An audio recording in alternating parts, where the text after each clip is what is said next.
गणेश चतुर्थी क्यों मनाई जाती है? गणेश चतुर्थी की कहानी क्या है? इसके पीछे का राज क्या है? अन्य देवी देवताओं की कहानी या कथा की तरह गणेश जी की कहानी भी काफ़ी रोचक और प्रेरणादायी है। तो चलिए जानते हैं इस वीडियो में गणेश जी की कहानी।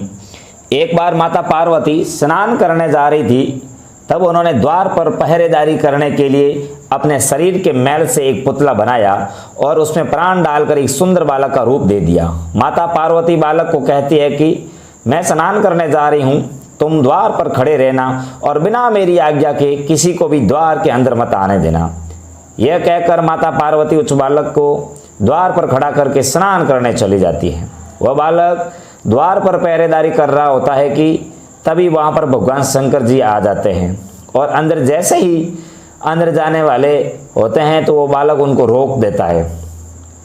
भगवान शंकर जी उस बालक को उनके रास्ते से हटने के लिए कहते हैं, लेकिन वह बालक माता पार्वती की आज्ञा का पालन करते हुए भगवान शंकर को अंदर प्रवेश करने से रोकता है, जिसके कारण भगवान शंकर क्रोधित हो जाते हैं और क्रोध में अपनी त्रिशूल निकालकर उस बालक की गर्दन को धड़ से अलग कर देते हैं।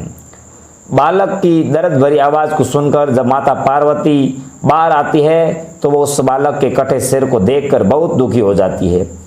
भगवान शंकर को बताती है कि वो उनके द्वारा बनाया गया बालक था जो उनकी आज्ञा का पालन कर रहा था, और माता पार्वती उनसे अपने पुत्र को पुनः जीवित करने के लिए बोलती है।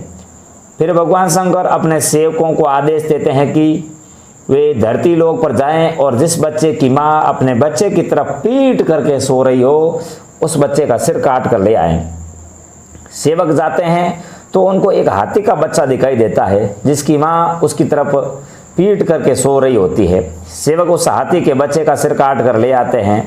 फिर भगवान शंकर जी उस हाथी के सिर को उस बालक के सिर के स्थान पर लगाकर उसे पुनः जीवित कर देते हैं। भगवान शंकर जी उस बालक को अपने सभी गणों के वो स्वामी घोषित कर देते हैं। तभी से उस बालक का नाम गणपति रख दिया जाता है।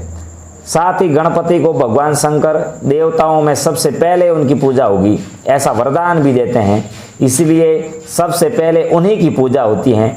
ऐसा माना जाता है कि उनकी पूजा के बिना कोई भी कार्य पूरा नहीं होता है, इसलिए गणेश जी को हर शुभ कार्य में सबसे पहले पूजा जाता है और उसी दिन से गणेश चतुर्थी का पर्व मनाया जाता है। बोलो गजानन जी महाराज की जय हो।